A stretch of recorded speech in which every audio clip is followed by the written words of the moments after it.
Hello my dear student, welcome back to Aryan classes. Aryan ક્લાસીસમાં ગુજરાતના તમામ વિદ્યાર્થીઓનું હાર્દિક સ્વાગત કરું છું. મારા વાલા અને મારા પ્યારા વિદ્યાર્થીઓ, તમારે કાલે ઇંગ્લિશનું પેપર છે અને તમે લોકો ટેન્શનમાં છો કે બેન નથી આવડતું અમારે શું કરવું.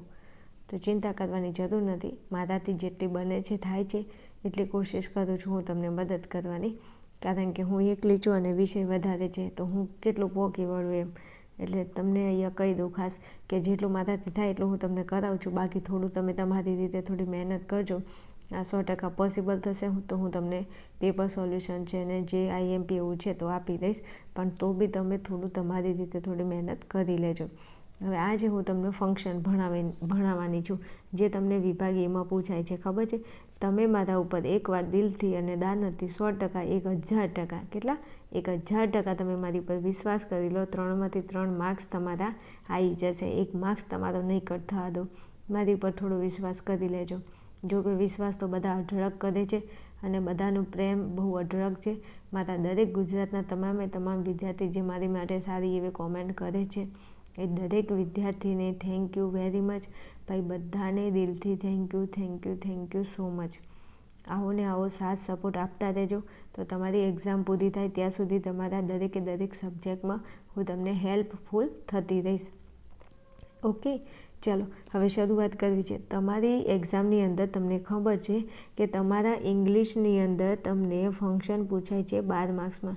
કેટલા? 12 માર્ક્સમાં ફંક્શન પૂછાય છે અને આ ફંક્શન અલગ રીતે પૂછાય છે. એમાંથી તમને જે વિભાગ એની અંદર, આજે હું તમને જે ફંક્શન ભણાવું છું વિભાગ એ માટેના ભણાવું છું, એટલે ધ્યાનમાં રાખજો. વિભાગ એની અંદર જે તમારો 8, 9 અને 10, 8, 9 અને 10મા નંબરના ક્રમમાં જે પ્રશ્ન પૂછાય છે ફંક્શનનો, એ હું તમને આજે ભણાવવાની છું. ઓકે મારા વાલાઓ, તો ધ્યાન આપજો. એકવાર વિશ્વાસ કરજો, 100% આઈ ચેલેન્જ એન્ડ આઈ ગેરંટીડ તમને આવડશે જ. હું કહું એટલું કરજો, રાઈટ? ચાલો શરૂઆત કરવી છે, વધારે વાત નથી કરવી. આ ફંક્શન તમને 8મા નંબર, 9મા નંબર અને 10મા નંબરમાં પૂછાય છે. જેને બિલકુલ આવડતું જ નથી એની વાત કરું છું. જેને આવડે છે તો તમે વિડીયો જોજો. જો નહીં આવડતું હોય તો આવડી જશે, આવડતું હશે તો વધારે આવડશે, વધારે આવડતું હશે તો એનાથી વધારે આવડશે, અને એનાથી વધારે આવડતું હશે એનાથી પણ વધારે આવડશે. એટલે વિડીયો પૂરો જોજો, તમને ખ્યાલ આવી જશે. ઓકે, ચલો દેખો મગર ધ્યાન સે, નોટ પ્યાર સે. હો મારા કલેજા. હા, જુઓ તો જરા ધ્યાનથી જુઓ, પ્યારથી નથી જોવું હો. હા ચાલો, હવે અહીંયા છે સપોઝિશન, અહીંયા છે મેનર અને અહીંયા છે habitual action in past. Right my dear student? તમને એક્ઝામની અંદર તમને આવી રીતે આપેલું હશે. જો 8 નંબર, 9 નંબર અને 10 નંબર કરીને આપ્યું હશે, અને અહીંયા તમને ઉપર જેમ ઓપ્શન આપે છે એવી રીતે તમને 3-4 ઓપ્શન આપેલા હશે ફંક્શનના. હવે અહીંયા 4 ફંક્શન જે હશે એમાંથી અહીંયા તમને પ્રશ્ન 3 આપ્યા હશે અને ફંક્શન 4 આપ્યા હશે. તો મતલબ કે આ 4માંથી કોઈ 3 આના જવાબ બનશે. ઓકે, ખબર પડી? હવે આ ફંક્શન એટલે શું? અમુકને એ નથી ખબર પડતી કે બેન ફંક્શન એટલે શું. હું તમને સમજાવું છું વિદ્યાર્થીઓ કે આ જે ફંક્શનો છે ને એનો ઉપયોગ થાય છે અંગ્રેજીના વાક્યો બનાવવા માટે. એટલે આ ફંક્શનોના શબ્દો છે નાના. જો એવો એકાદો શબ્દ તમારી નજરમાં પડી જાય તો તમારે જવાબ લખવાનો થાય સપોઝિશન. કોઈ એવો શબ્દ હોય તો તમે લખશો મેનર, કોઈ એવો શબ્દ હોય તો તમે લખશો હેબિચ્યુઅલ એક્શન ઇન પાસ્ટ. હવે એવા કયા શબ્દો છે? જો તમને શબ્દો આવડતા હોય તો 1000% હું તમને કહું છું કે તમારા 12માંથી 1 પણ માર્ક્સ ના કટ થાય. 12 માર્ક્સના ફંક્શન તમને આવડે, પણ તમને ફંક્શનના શબ્દો નથી આવડતા. શું? શબ્દો નથી આવડતા. તો પહેલાં શબ્દો તૈયાર કરવા પડે. હવે હાલ આપણી જોડે એટલો ટાઈમ નથી કે આપણે શબ્દો તૈયાર કરવા બેસીએ, પણ તો જો તમે લોકો કોમેન્ટમાં જણાવશો કે બેન શબ્દો ખાલી અમને યાદ રખાઈ દો, તો શબ્દો તમને યાદ રાખવા માટે અલગથી વિડીયો બનાવી દઈશ. ઓકે મારા કલેજાઓ, ધ્યાન આપો. ચલો અહીંયા હવે અહીંયા પહેલા નંબરનો પ્રશ્ન છે 1 નંબરમાં. હવે વાક્યની અંદર કોકે એમ કે બેન મને ઇંગ્લિશ વાંચતા નથી આવડતું. તો ઇંગ્લિશ વાંચતા ના આવડે તો તેલ લેવા ગયું. ઇંગ્લિશ વાંચવાની જરૂર જ ક્યાં છે? હું તમને કહું એટલું સમજો ને. મને ખબર છે કે તમને તકલીફ, ઇંગ્લિશ વાંચતા આવડતું હોય તો તમે લખી શકો, પણ જો ફંક્શનની અંદર અમુક વસ્તુ એવું તો તમે 12મા ધોરણમાં ભણો છો તો એવું તો વાંચતા તમને આવડતું જ હોય. એવું તો નથી કે ઇંગ્લિશનો ABCDનો તમને એ નથી આવડતો. હા, એવું તો આવડે. તો સાંભળો, હવે અહીં ધ્યાન આપજો. અહીંયા જે પહેલું વાક્ય છે એમાં તમે એવું શું જુઓ તો તમને જવાબ મળી જાય? તો શબ્દો જોવા પડે. આ આખું વાક્ય છે એમાં એવો કયો શબ્દ છે જે તમે જુઓ અને તમને ખબર પડી જાય કે આ શબ્દ છે તો જવાબ આ 3માંથી આ જ આવે કે આ જ આવે કે આ જ આવે, એવું તમને કેવી રીતે ખબર પડે? રાઈટ? તો મારા વાલા વિદ્યાર્થીઓ, અહીંયા મેં શબ્દો નીચે લખેલા છે, તમે જોઈ શકો છો. અહીંયા સરસ મજાના શબ્દો મેં લખેલા છે. જો શબ્દો તમને યાદ હોય તો 1000% નહીં, હું તો કહું 20,000% તમને ફંક્શન આવડે, એમાં શંકાને કોઈ સ્થાન જ ના હોય. પણ આપણે શું કરીએ? આપણે કંઈ તૈયાર નથી કરવું. આખું વર્ષ જતું રહ્યું, 8 મહિના કાઢ્યા, તો 8 મહિનાનો ટાઈમ તમે ક્યાં આપ્યો? ફંક્શનના શબ્દો તો તૈયાર કરવા હતા, એટલું તો થાય ને. નથી કર્યું તો હવે લાસ્ટમાં હવે એ છે સપોઝિશન. તો સપોઝિશન એ તમે જવાબમાં ક્યારે લખી શકો? તમે સપોઝિશન જવાબમાં ક્યારે લખી શકો? જ્યારે અહીંયા આપેલ વાક્યની અંદર તમને એક શબ્દ જોવા મળે અને એ શબ્દ એટલે એજ, ઇફ, વર. કયો શબ્દ આવશે? એજ આવશે, ઇફ આવશે અને વર આવશે, અને આ બંનેની વચ્ચે આવશે સબ્જેક્ટ. હવે સબ્જેક્ટ તરીકે તમને ના ખબર હોય તો કહી દો, સબ્જેક્ટ તરીકે આઈ, વી, યુ, હી, સી, ઇટ અને કોઈ બી છોકરા છોકરીનું નામ આવી શકે. રાઈટ? તમને ખબર હોય તો, ના ખબર હોય તો વાંધો નહીં, હું તમને કહું જ છું. તમે આટલું યાદ રાખો ને. અને તમને કહી દઉં, આ સપોઝિશન છે ને એ 20,000% મોસ્ટ આઈએમપી. કેટલા? 20,000%. 1,000% નહીં, 20,000% મોસ્ટ આઈએમપી. કેમ? સપોઝિશન પૂછાય છે દરેક એક્ઝામની અંદર. આ સપોઝિશન એ 12 તમારા ફંક્શન હશે ને, 12માંથી એક સપોઝિશન હશે, એને અલગ કાઢી દો એટલે 11 ફંક્શનનું ટેન્શન લો. 1 માર્ક્સનું તમારું ટેન્શન સાઈડમાં મૂકી દો. સપોઝિશન આવે ને આવે વિથ માય ગેરંટી હોય જ છે. 12માંથી ગમે તે એકાદામાં હશે જ. સમજ્યા તમે લોકો? સમજી ગયા? તો હવે આ સપોઝિશન આવે તો તમારે કયો શબ્દ જોવાનો મારા વાલાઓ? ધીરે ધીરે બોલ, કોઈ સુન ના લે, બધા રાતના સૂઈ ગયા છે, હું ધીરે ધીરે બોલીશ કેમ કે કોઈ જાગી ના જવું જોઈએ. તમને સંભળાય છે ને? હા, હસી લેજો. મને મોજ કરાવવાની આદત છે અને તમે મોજથી ભણો ને એ મારો મોટિવ છે. અલ્યા ભાઈ, તમને ઇંગ્લિશમાં તમને કોઈએ હસાડતા તમે હોબળ્યું? તમે આજ દાડા સુધી ઇંગ્લિશમાં ભણ્યા છો, તમને કોઈએ ઇંગ્લિશમાં ભણાવ્યું હોય ને તમે હસ્યા હોય એવું બને? હા, હસાવતા હશે અમુક શિક્ષકો હોય એવા. પણ આ તો વાત કરું છું કે પહેલી વાર તમે ઇંગ્લિશની અંદર હસો તો છો ને, એમ ઇંગ્લિશ ભણતા એનાથી બીજું શું જોવે તમારે? તો ભણતા તમે હસો છો અને હસતા તમે ઇંગ્લિશ ભણો છો. ના કે ઇંગ્લિશમાં જોઈ આવો તમે, ઇંગ્લિશમાં તમારા સ્કૂલમાં લેક્ચર હોય ને તો આમ પરસેવો છૂટી જાય કે હવે ઇંગ્લિશનો લેક્ચર કઈ પૂરો થાય. આવું થાય છે? હા, તો કોમેન્ટમાં કહેજો. બીજું, તમારા માટે બહુ મહેનત કરું છું, તો જરા મારી ચેનલને લાઇક, શેર ને સબસ્ક્રાઇબ કરી લેજો ને, અને તમારા મિત્રો સુધી શેર કરી લેજો ને પ્લીઝ. ચલો, હવે વાત એ હતી કે એજ, ઇફ અને વર. આ હી છે ને એ સબ્જેક્ટ છે. જો ભાઈ, આ હી છે ને એ સબ્જેક્ટ છે. મેં હાલ કીધું ને, આઈ, વી, યુ, હી, સી, ઇટ અને વર. તો આ હી એ સબ્જેક્ટ છે એટલે સબ્જેક્ટ તો અહીંયા આવશે જ, પણ તમારે આ 3 શબ્દો યાદ રાખવાના. આ 4 હશે અને એ સબ્જેક્ટ તરીકે હી ના હોય તો વાંધો નહીં, ગમે તે આપે. આઈ, વી, યુ, હી, સી, ઇટ ગમે તે આપે, એનાથી આપણને કોઈ લેવા દેવા નથી. આપણે તો એજ, ઇફ અને વર આટલું જોવાનું. આને વર કહેવાય હો, વેર ના કહેવાય. કોનો વર? જેનો વર હોય તમે ભણો. એજ, ઇફ અને વર. એજ, ઇફ, વર આવે તો જવાબ આવે સપોઝિશન. 50 વખત બોલી જાને. એજ, ઇફ આવે તો, એજ, ઇફ, વર આવે તો સપોઝિશન. એજ, ઇફ, વર આવે તો સપોઝિશન. એજ, ઇફ, વર આવે તો સપોઝિશન. હવે મને કહી દો હેડો, તમને એક ફંક્શન આવડ્યું? વાક્યમાં જુઓ, અલ્યા ભાઈ તમને ઇંગ્લિશ વાંચતા ના આવડે, એનું ગુજરાતી કરતાં ના આવડે, તો હું તો કહું 2 હાથ જોડીને ઇંગ્લિશને કહો કે ઇંગ્લિશ મને વાંચતા નથી આવડતું, મને ગુજરાતી કરતાં નથી આવડતું, તો ચિંતા છોડી દો. તમને આ તો જોતા આવડે ને. As, if, subject, were. As, if અને વર. તો જવાબ શું આવશે? સપોઝિશન. આ 1 માર્ક્સ રોકડો હો, 1 માર્ક્સનો સવાલ છે, યાદ રાખી લેજો. એજ, ઇફ, સબ્જેક્ટ ને વર્બ, તો જવાબ આવે સપોઝિશન. 50 વખત બોલી, કેમ? તમને યાદ રહેવું જોઈએ. મારો મોટિવ છે યાદ રહેવું જોઈએ. પછી ભલે વિડીયો લોંગ થાય ને એનાથી મને કોઈ ફરક નથી પડતો, પણ મારી જોડે ભણનાર વિદ્યાર્થીને હે ને એક માર્ક્સ એને આવડવું જોઈએ. બસ મારો આ ઉદ્દેશ્ય છે અને હું આ ઉદ્દેશ્યથી ભણાવું છું. તમે સમજી ગયા ને? વિડીયો બનાવવા માટે ખાલી નથી બનાવતી, મારી ચેનલ હેડ એટલા માટે નથી બનાવતી, પણ મારી જોડે ભણનાર વિદ્યાર્થીને આવડે ને એના માટે બનાવું છું. હા, આ દિલથી કહું છું એમ. અને મને ભણાવવાનો તો શોખ છે, એવું નહીં કે હું ભણાવું છું એમ, શોખ છે ભણાવવાનો એમ. સમજી ગયા તમે બધા? તમને ખબર પડી મારા કલેજ આવું? ચલો ચલો, એક ફંક્શન યાદ રહી ગયું ને, ખાલી 5 વખત લખી દેજો પ્લીઝ, મારી કસમ લખી દેજો 5 વખત. એજ, ઇફ, સબ્જેક્ટ અને વર્બ. એજ, ઇફ, સબ્જેક્ટ અને વર્બ, તો સપોઝિશન આવે. ચલો એનાથી આગળ જવું છે તો ચલો પહેલા નંબરનું જે અહીંયા છે એમાં જવાબ શું આવશે? સપોઝિશન આવશે. તો ચલો એક તો પતી ગયું, જતું રહ્યું ઓપ્શનમાંથી. હવે 2 વધ્યા. હવે એમાંથી એક છે મહેનત અને એક છે હેબિચ્યુઅલ એક્શન ઇન પાસ્ટ. તો અહીંયા મેં નીચે એના શબ્દો આપ્યા છે, જો તમે આપેલા છે ને. હા, આ તો જતું રહ્યું. હવે એઝ લાઇક, શું છે? એઝ લાઇક, શું છે? એઝ અને લાઇક.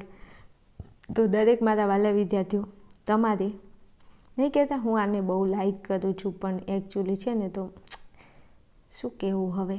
તમે કોઈને લાઇક કરતા હોય, કોઈ તમને લાઇક કરતું હોય, તમે કોઈ વસ્તુને લાઇક કરતા હોય, પણ હું તો એમ કહું છું ને બધાને મૂકી દો. તમારે કોઈને લાઇક નથી કરવાનું, તમારે ખાલી ને ખાલી મેનરને કરવાનું છે લાઇક. કોને? મેનરને કરો. એ જ લાઇક. હું તો મેનરને જ લાઇક કરું છું, હું બીજા કોઈને નહીં. મેનરને લાઇક કરો તો એક માર્ક્સ આવે પરીક્ષાની અંદર. હા, એમ બધાને લાઇક કરવા જાઓ એના કરતાં. તો મેનર જ્યારે તમને જ્યારે વાક્યની અંદર એઝ અને લાઇક, કાં તો એઝ આપેલું હોય કાં તો લાઇક, આ બંનેમાંથી કોઈ એકાદું હશે. તો એઝ લાઇક આવે એટલે જવાબ લખવાનો મહેનત. શું? એજ લાઇક આવે એટલે જવાબ લખો મહેનત. હવે જો આ વાક્યની અંદર તમને એજ લાઇક દેખાય છે, તો અહીંયા જો Ankur bought the same car, as, same as આવ્યું, એજ હિઝ બ્રધર. તો એજ આવ્યું તો જવાબ શું થશે? મહેનત. કેમ? આપણે કીધું હતું મહેનતને કરો એજ લાઇક, તો એજ આવે તો એ મહેનતમાં જવા દો. લાઇક શબ્દ આવે તો એ મહેનતમાં જવા દો. હવે આવો લાઇક શબ્દ તમને વાક્યમાંથી જોતા ના આવડે મારા કલેજાઓ? આવડે ને? હા, તો પછી ખબર પડી? પડી હોય તો એકવાર કોમેન્ટમાં કહેજો કે પડી. હા, એમ આવડી ગયું ને? મહેનત. સપોઝિશન હોય તો એજ, ઇફ, સબ્જેક્ટ વર્બ. મહેનત હોય તો as like.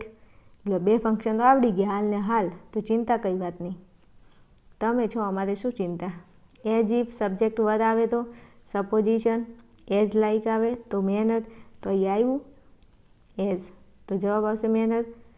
Age, if, subject verb તો આવે સપોઝિશન. પતી ગયું. ચાલો ત્રીજા નંબરમાં આવો. ચલો હવે અહીંયા આવ્યા વાક્યમાં હું એવું શું જોઉં, તો હું હેબિચ્યુઅલ એક્શન ઇન પાસ્ટ જવાબમાં લખી શકું.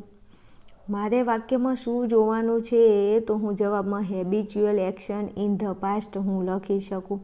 તો મારા વાલાઓ, તમારે કશું નથી જોવાનું, ખાલી આટલું જોવાનું છે. યુઝ, એ છે ને મારો યુઝ કરે છે, પણ વાંધો નહીં, મને ખબર છે, મને બધી ખબર પડે છે એ મારો યુઝ તો કરે છે, પણ વાંધો નહીં, કંઈ કહેવું નહીં.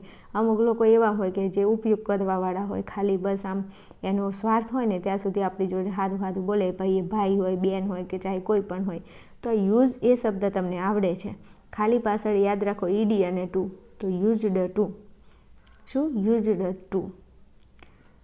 Used, ED, used.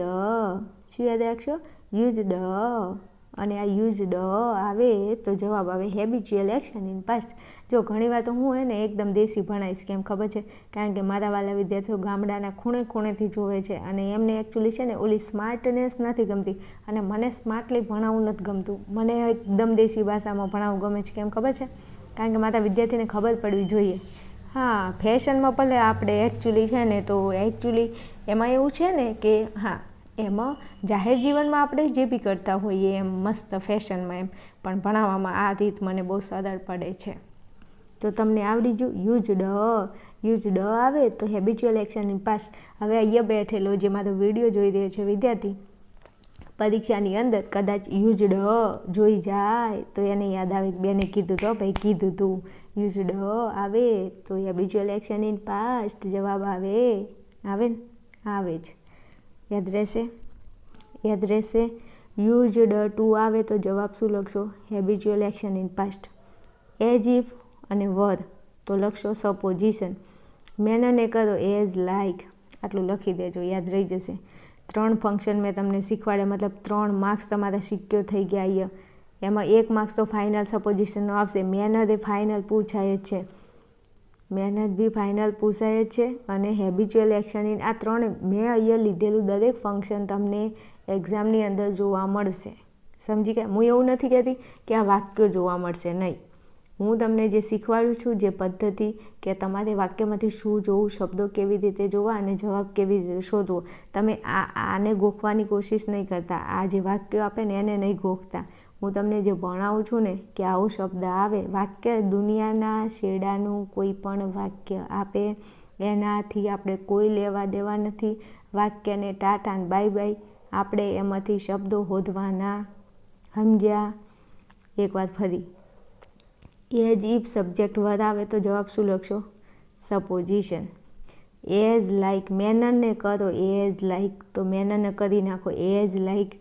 પછી યુઝડ ટુ, શું? યુઝડ ટુ, યુઝડ, શું? યુઝડ.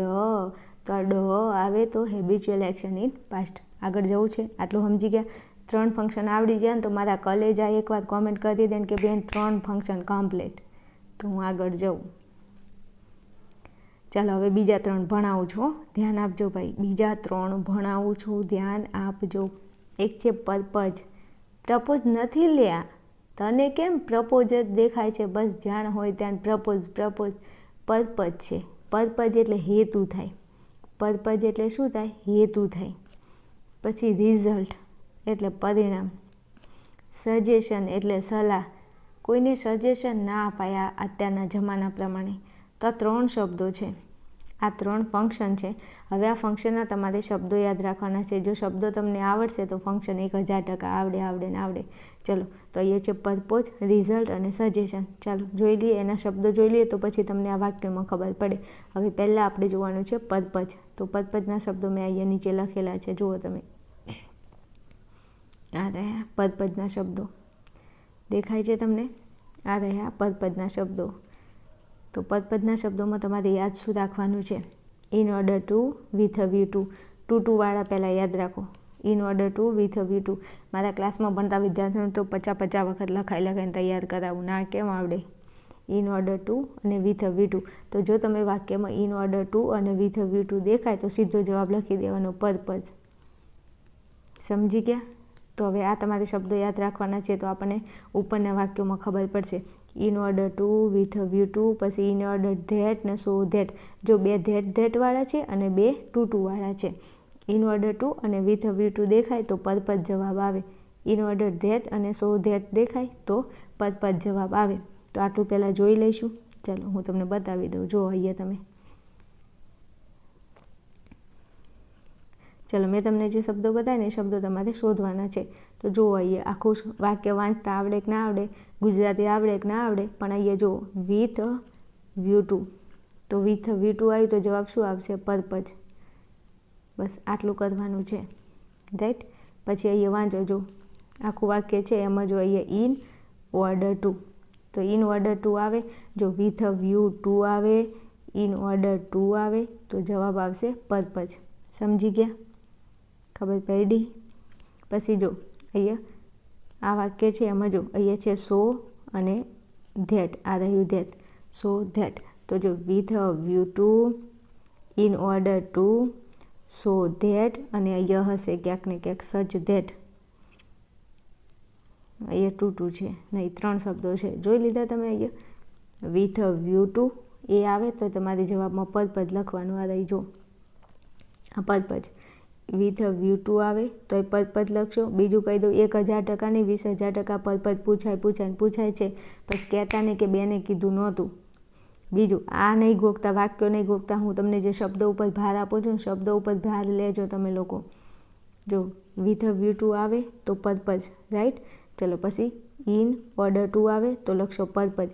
પછી સો અને ધેટ આવે તો લખશો પર્પઝ. એટલું બધું હાર્ડ નથી પૂછાતું. 8, 9, 10માં ઇઝી હોય છે, ફટાફટ મળી જશે.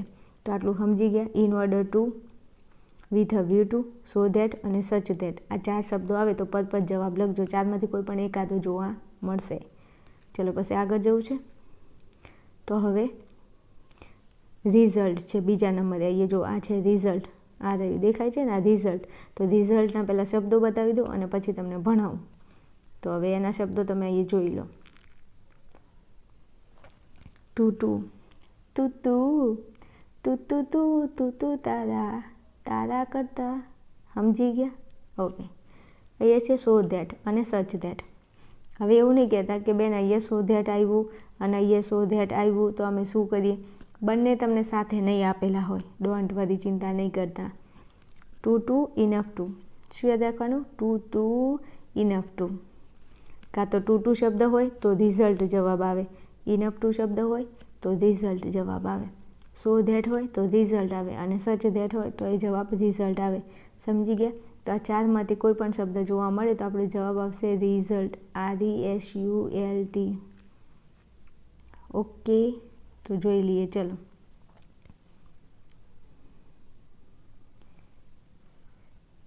આ આવી ગયું. જો અહીંયા જો ટુ અને ટુ. બીજું ટુ આવું છે ડબલ ટુ, TOO અને TO. આવું ટુ આવે અને આવું ટુ આવે તો જવાબ આવે રિઝલ્ટ. જોઈ લો, તમે જોઈ લોજો પહેલાં. આ જો TOO અને અહીં છે TO. એટલે એ આગળ આવશે TOO આવશે અને પછી આવશે TO. જો આવું દેખાય તું તારું રિઝલ્ટ ના આવ્યું લે. લીલો. શું કીધું? તારું રિઝલ્ટ ના આવ્યું. તો તું યાદ રહેશે. તારું રિઝલ્ટ તું. ચાલો, શબ્દ યાદ રહી ગયો. ઓકે, ચાલો પછી 8 નંબરમાં યુ શુડ. આજે હા, 1 મિનિટ છે જ ને.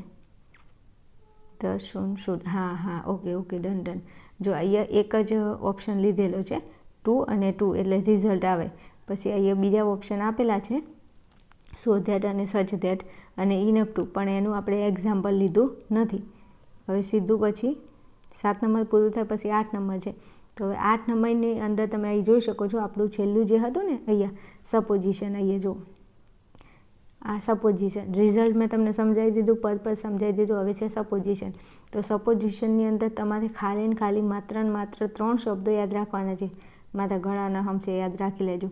સપોઝિશન શું છે? સપોઝિશનમાં શું યાદ રાખશો? Should, ought to, had better. 3 છોકરા હતા. શું? 3 છોકરા હતા. 3 ભાઈઓ હતા. કયા? શુડ, વોટ ટુ ને હેડ બેટર. 3 ભાઈઓ હતા. શુડ, વોટ ટુ ને હેડ બેટર. શું કીધું છે? શુડ, વોટ ટુ અને હેડ બેટર. થોડો શબ્દ યાદ રાખજો. આને કહેવાય શુડ, આને કહેવાય વોટ ટુ. હવે બોલતા તો આવડે વોટ ટુ, પણ સ્પેલિંગ ના આવડે. AUGH અને T, વોટ ટુ. અને વોટ ટુ કહેવાય. અને હેડ બેટર કહેવાય. જો આ 3માંથી એકાદો શબ્દ આવે તો જવાબ શું આવશે? સજેશન આવશે. ઓકે મારા કલેજા, યાદ રહે છે ને? યાદ રહેતું હોય ને તો સરસ મજાની કોમેન્ટ કરી દેજો ને મારા વાલાઓ. તો મને મજા પડી જાય, મજો પડી જાય મને. ચલો, આ સજેશન છે. એમાં કયા શબ્દો? Should, ought to, had better. જો અહીંયા જોઈ લો તમે. સજેશનમાં કયા શબ્દો યાદ રાખશો? શુડ, વોટ ટુ ને હેડ બેટર. તો આ 3 શબ્દો છે. આ 3માંથી કોઈ એક શબ્દ આવે તો તમે જવાબમાં શું લખશો? સજેશન. તો જો અહીંયા શુડ છે તો આવ્યું જો you should consult the doctor shown in the case. તો અહીંયા શુડ આવ્યું ને, તો શુડ આવે તો જવાબ શું આવશે? સપોઝિશન. વોટ ટુ આવે તો જવાબ લખશો સપોઝિશન. હેડ બેટર આવે તો જવાબ આવે સપોઝિશન. આટલા 3 શબ્દો યાદ ન રહેલા ભાઈ? શુડ, વોટ ટુ ને હેડ બેટર.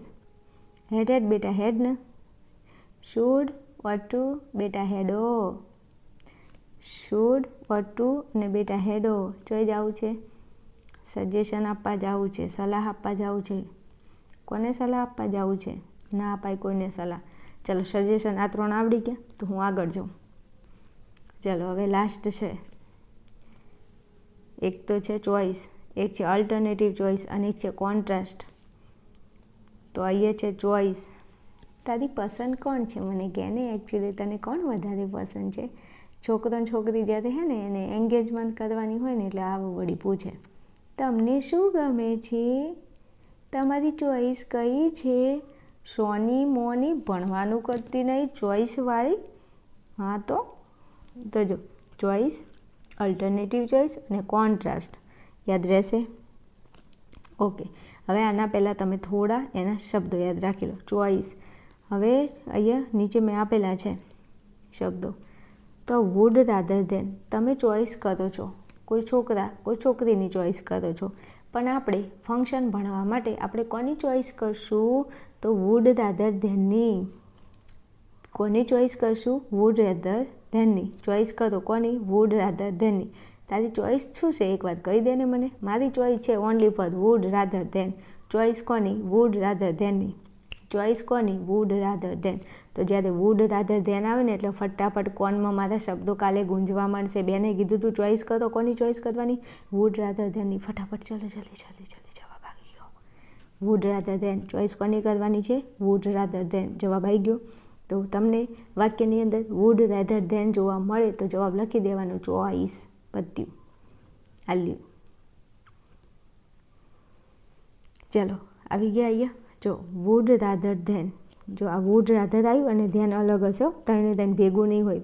હા એમ ધ્યાન અલગ હશે. અહીંયા વુડ રાધર અને અહીંયા છે ધ્યાન, દેખાય છે. તો વુડ રાધર ધ્યાન આવે તો જવાબ લખી દો બોલ્યા વગર, ચોઈસ. આવડ્યું? ખબર પડી? જો વિડીયો લોંગ થશે પણ મને સમજાવતા મારે સમજાવવું પડે છે. આમ તો તમે ઘણા વિડીયો જોઈ લીધા, તમને આવડી ગયું હોય તો શું જોતું હતું? સમજ્યા? વુડ રાધર ધેન આવે તો જવાબ આવે ચોઈસ. સમજી ગયા? હા બેન, ટક્કા જેવું. સમજ્યા? ઓકે, તો યાદ રાખી લો. ચોઈસ કોની કરવાની? Would rather ધેનની. લાઈક કોને કરવાનું? મેનરને. ચોઈસ કોની કરવાની? વુડ રાધર ધેનની. સમજ્યા? ઓકે, આવડી ગયું. હાલો ત્યાંથી આગળ જવું છે. હવે જો બીજા નંબરનું અહીંયા ફંક્શન કયું છે તમે જુઓ, અલ્ટરનેટિવ ચોઈસ છે ને. તો અલ્ટરનેટિવ ચોઈસમાં ખાલી ને ખાલી આટલું યાદ રાખો ને please. Either or neither nor. Alternative choice. Choice તો ખરી, મને આ ગમે છે અને આ નથી ગમતું. બે નથી ગમતા ને બે ગમે છે. Either or neither નોર. 10 વખત બોલો અલ્ટરનેટિવ ચોઈસમાં. Either or neither nor, either or neither nor. યાદ રહી ગયું? ઓકે, તો જે જગ્યાએ તમને આઈધર ઓર જોવા મળે અથવા નાઈધર નોર જોવા મળે તો જવાબ શું લખશો તમે? આ અલ્ટરનેટિવ ચોઈસ. આ રહ્યું અલ્ટરનેટિવ ચોઈસ. આમાં શું તમારે જોવાનું? આઈધર, EITHER આઈધર, અને ઓર અને નાઈધર, NITHER નાઈધર અને નોર. તો જો આ વાક્યની અંદર જુઓ તમે અહીંયા આ રહ્યું વાક્ય આઈધર અને આ છે ઓર. બે ભેગું નહીં હોય. આઈધરનો સ્પેલિંગ યાદ રાખી લેજો, EITHER આઈધર ઓર. આઈધર ઓર આવે તો જવાબ આવે અલ્ટરનેટિવ ચોઈસ. આવડી ગયું? આઈધર ઓર આવે તો જવાબ આવે અલ્ટરનેટિવ ચોઈસ. પછી કોઈ વાક્યમાં નાઈધર અને નોર આવે, નાઈધર નોર આવે તો જવાબ લખી દેવાનો અલ્ટરનેટિવ ચોઈસ. પત્યું? ઓકે, ચલો હવે આગળ જઈએ. આઈધર હોય નાઈધર નોર તમને આવડી ગયું. પછી એ લાસ્ટમાં છે જો કયો શબ્દ છે? કોન્ટ્રાસ્ટ. કોન્ટ્રાસ્ટ એટલે વિરોધાભાસ.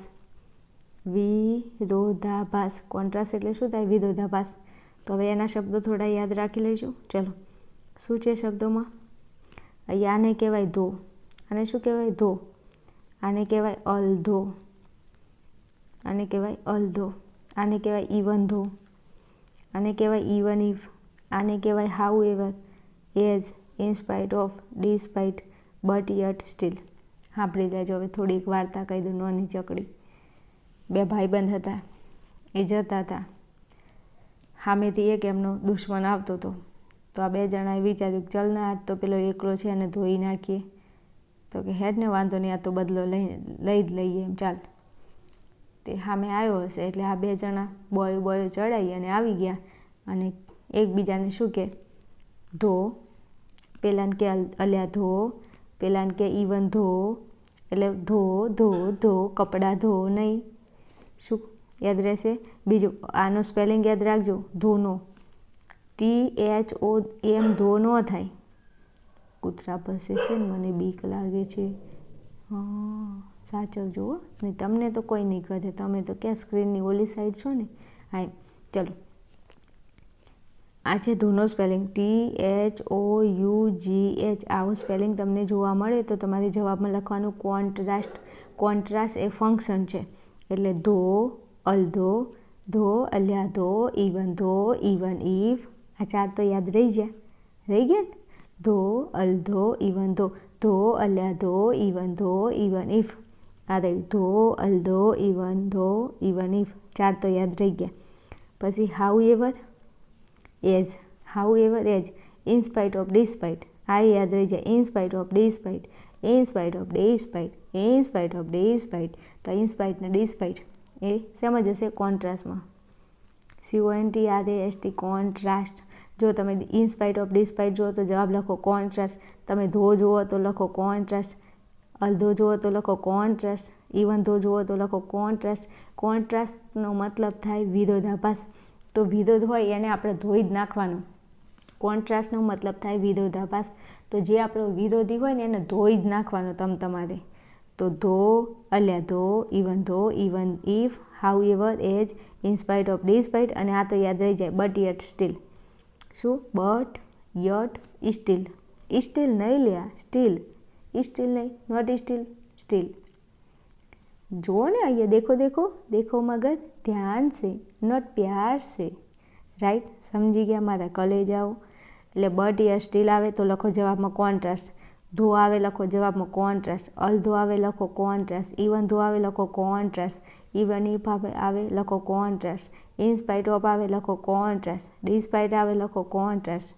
હવે કોન્ટ્રાક્ટ ના લખીને આવતા. અને બીજું, ફંક્શનના તમારે સ્પેલિંગ યાદ રાખવાનું જતું નથી હો. આ તો તમને ઉપર આપેલા જ હશે ઓપ્શનમાં. જોઈ લો. ચલો હવે શબ્દો જોઈ લઈએ, ફટાફટ જોઈ લો. ચલો, ઇન સ્પાઇટ ઓફ આવ્યું, જવાબમાં શું લખવાનું? આ રહી જો, ક્યાં ગયું? આ રહ્યું. જો ઇન સ્પાઇટ ઓફ આવ્યું, in spite of, in spite of, in spite of. જો જવાબ લખો કોન્ટ્રાસ્ટ. ફંક્શન કયું આવે? જવાબમાં કોન્ટ્રાસ્ટ આવે. પત્યું? ચલો પતી ગયું. ચલો હવે અહીંયા છે ઇવન ઇફ. ઇવન ઇફ આવે તો જવાબમાં લખો કોન્ટ્રાસ્ટ. પતી ગયું, પતી ગયું. ધો આવે THOUGH. આનો સ્પેલિંગ યાદ રાખજો, THOUGH. ધો આવે તો જવાબમાં શું લખશો? કોન્ટ્રાસ્ટ. CONTRAST, contrast. પત્યું? પત્યું. પછી જો ઇવન ધો. જો આ ધો છે, આ ઇવન ધો છે, ને આ ઇવન ઇફ છે. જો 3 શબ્દો આવ્યા, હા આવ્યા તો તમને ખબર પડી. ઇવન ઇફ આવે તો કોન્ટ્રાસ્ટ. ધો આવે તો કોન્ટ્રાસ્ટ. ઇવન ધો આવે તો કોન્ટ્રાસ્ટ. વધ્યું શું? કંઈ નહીં. પતી ગયું. લો પૂરું. અને તમને કહી દઉં, આ કોન્ટ્રાસ્ટ તો પૂછાય 1000%. આ એ બધું પૂછાય છે, જે અહીંયા લીધું એ બધા ફંક્શન પૂછાય છે. તમે છે ને આને ગોખતા નહીં. મેં જે શબ્દો કેવી રીતે ફંક્શનને ઓળખવું એના ઉપર વધારે ભાર આપજો. ઓકે મારા કલેજાઓ, આટલે વિડીયોને રાખું છું. જો વિડીયોમાં ખબર પડી હોય હું ઇંગ્લિશ કેવું ભણાવું છું તો તમે મને જવાબની અંદર, કોમેન્ટની અંદર જવાબ લખી શકો છો. બેન તમે કેવું ભણાવો છો? બેન સારું ભણાવતા હોય તો બેનના વિશે 2 શબ્દો સારા લખી શકો છો. ઓકે, ચાલો મળીશું નેક્સ્ટ વિડીયોમાં. ત્યાં સુધી જોતા રહેશો આર્યન ક્લાસીસ.